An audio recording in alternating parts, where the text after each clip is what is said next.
We, Hi everyone. I'm here with Echo, Abdul Rahman, Sila, and Noah, and we are in the process of discussing how this group can support the program as mentors, as someone who has, as a group that have all been through an action learning journey in Accra, one of the events that we organized and facilitated. They have a whole wealth and depth of experience to share about engaging with some of these concepts that we try to introduce and that we are introducing for cats. So um, we've previously been discussing a little bit about this idea of mentorship and how they can be a dedicated role in this program to support you and to help you get as much out of this as possible. And today we'd like to introduce introduce these mentors to you, and and in that way you can start to reach out to them. You can learn from them, from all they have to offer, and you can be able to ask any kinds of questions and go a level deeper in your own learning journeys. So, without further ado, I hand over to Abdul Rahman. Welcome, sir. Welcome. Thank you. Good morning. So, an action learning journey, our experience in an action learning journey was a great experience for us because it challenged us a lot. And from the beginning, it wasn't easy. We didn't understand. We know that most of you or some of you may still not understand what still it entails, but it's fine. And we are here to make sure that everyone that's participating understands. We want to give it our best to help everyone to understand exactly what's going on.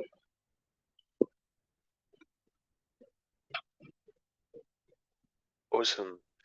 And what are some of the ideas you've been having of how to support in this process? So we realize that a lot of teams may not have hubs because we realize that there are regions that don't even have hubs to be able to join these hubs and participate. This will make those teams feel like they are not getting everything that those with their hubs are getting. So we thought we could come in and help everyone. So if you don't have a hub or you live in a region that there is no hub, I think you don't have a problem because we are here to help you.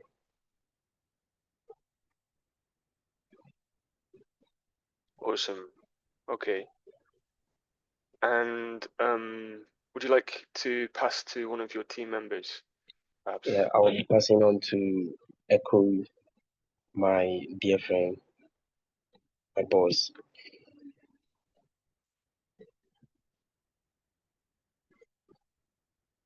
okay, thank you very much. Hi, everyone. Good morning from the side. So, as Abdul Rahman mentioned, I think over the course of the weeks, we've been looking forward to how we could also support these participants for this hackathon and pair. That's depending on or in regards to our experience in the action engine that happened somewhere earlier this year to end from brainstorming from myself, Abdurrahman, and Celia. We came up with some interesting suggestions as to what we can do in order to make this action energy journey experience much better for these upcoming guys to compare to what we actually went, because I would say we were more or less like the lab rats for the action learning journey too. So in this case, I believe like per our insights and experiences too, we can get it. And the interesting thing about this hackathon is that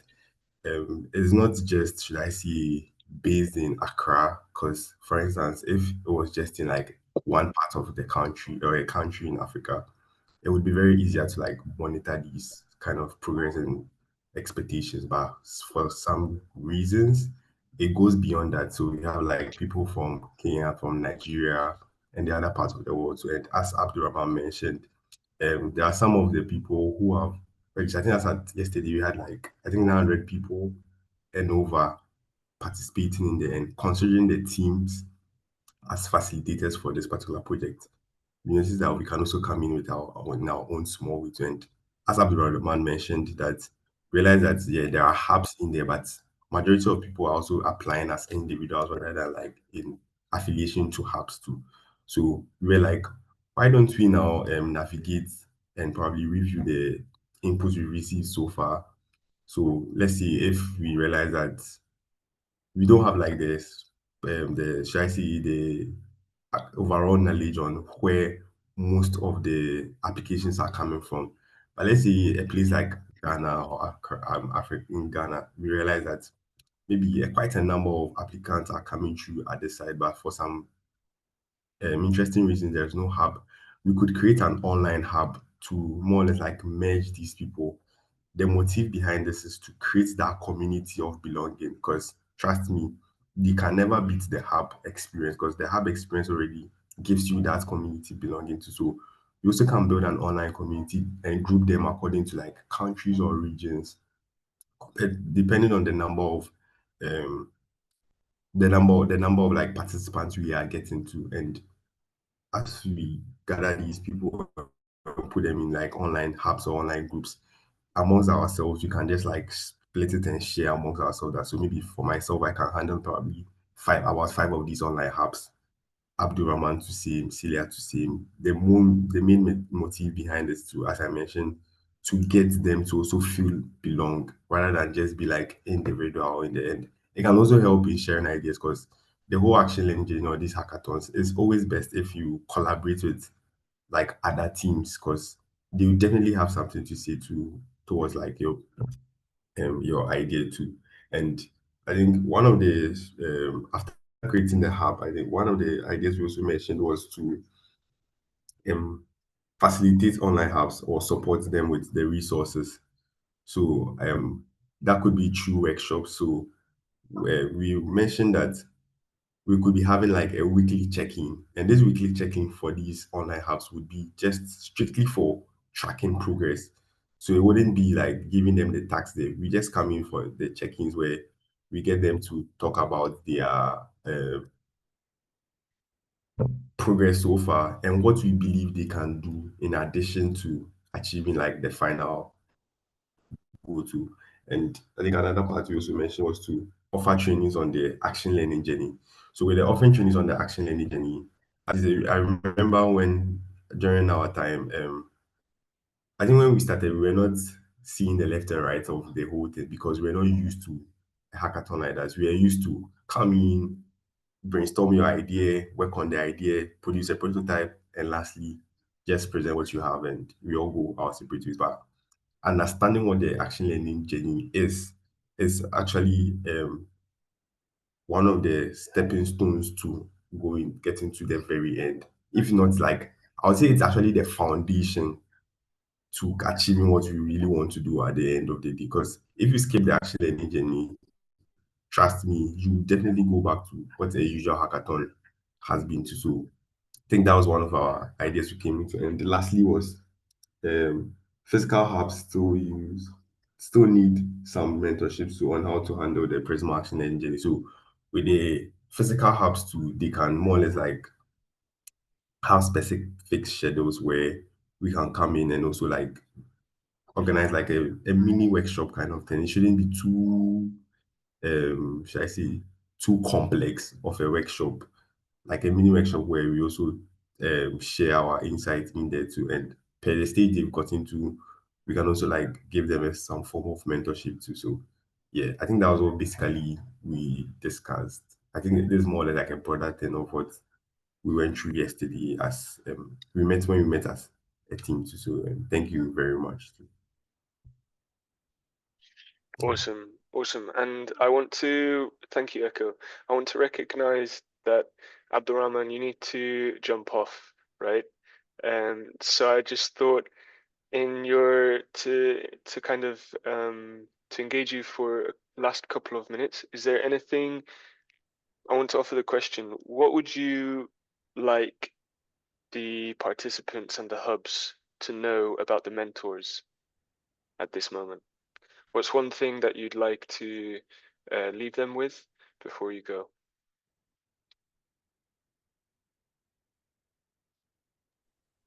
Can you hear me? Yes. Well, the participants and the hub should know that we are available anytime they need assistance. And those also without the hubs, like my friend Eko talked about, shouldn't feel like because they are not associated with any hub, they are left alone. We are still there with them anytime, any day.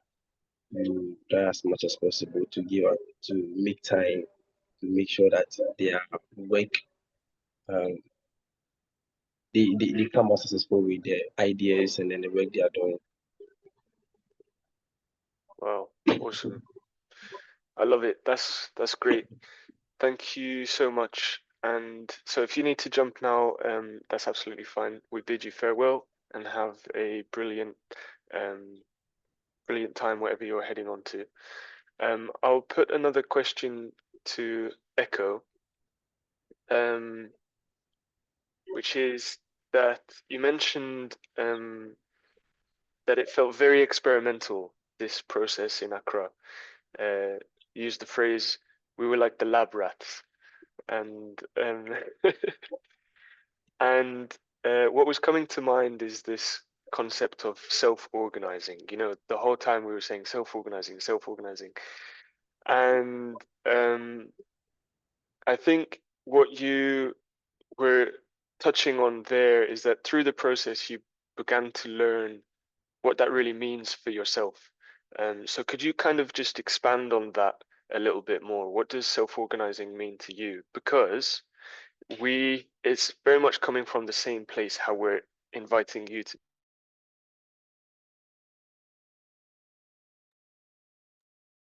Sorry, can you hear me? My microphone just dropped off. Yeah, Okay. I think I can hear you now. So we're very much inviting you to be mentors in this, with that same ethos of self-organizing. So I was just wondering if you could kind of expand on that for us. What were some of the key things that shifted as you were learning about that? And because I think a lot of people will be facing a similar kind of uncertainty of like, what's really being asked of us? Um, so yeah.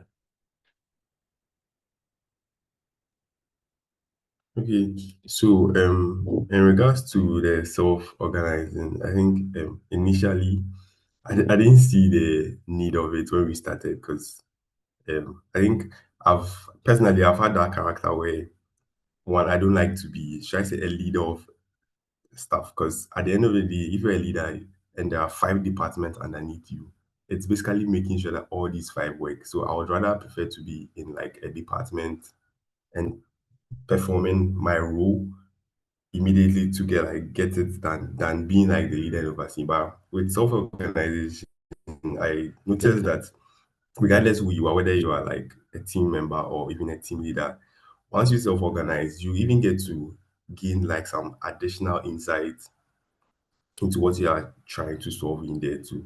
And you realize that okay, this team member needs help. Right. So I think one of our problems we encountered was that when we didn't have a developer in our group, we noticed that every other aspect in our project was more or less like sorted. So like the community manager, the UI UX person, the designer, it was just a developer part. And because we noticed that we had to take one of the community people and put him on the developer side. So he was willing to like actually learn the code, like how to code. And he actually, I think by the close of the day, he got something up and running before we brought in an additional developer. And trust me, if we hadn't done that, we would have just been working on something, but we wouldn't have noticed that that was like one of the things we're lacking. We wouldn't have even noticed that we had someone who would be willing to go to that extent of learning it to get it done to. So like with the self-organization, I believe that that's what like really, really like that's what it does at the end of it. It exposes your strength and exposes your weakness. And not just that too, it also gets you to actively work on these strengths and use your strength to also support like what the weaknesses are in the team, more or less like a cover up for all grounds too. So I think that's what like the self organization did for myself and my team too. Awesome. So, and I'm going to put you on the spot a little bit. If you had to define self-organizing, how would you define it? And also in terms of how is it different from some other more general terms like team working or um, other hackathons? How would you define self-organizing? So I would say self-organizing is exposing, should I say, the complacency in teams. I would say self-organizing is actually like exposing the complacency because, as I mentioned, when we started the whole project, we all thought like we had it figured out. Oh, I know a bit of developing. Oh, I'm good with UI. I can be the community person. But once we, as I said, we sat down to self-organize, we noticed that okay, this is actually our. Initially, we thought our heaviest weak point was the community, that because we don't have people inside the community, because most of us were not working a 9 to 5, we were all like doing our own stuff too. So we thought that was our challenge, like reaching out to companies. But after the self-organized, we realized that no, the immediate and urgent and most important issue we had to address was getting a developer in there. So I think self-organizing is kind of like exposing that complacency teams will tend to have to. So I think that's what I would see per my experience. Yeah, that's awesome. It's a really cool definition. Um, yeah, that totally shifted my thinking when you phrased it in that way. So thank you for sharing that. And I think we can keep this relatively short and sweet for now, just to introduce you all very briefly and kind of open up that possibility of engagement. I will edit this video and show a little screen of where you can actually schedule meetings with the mentors. Um, and I think this is enough for now for a brief intro. So thank you very much, Echo. Thank you, Abdul Rahman and Sila as well. And we look forward to seeing you all a lot more through the process. Bye for Thank now. you very much too for having us.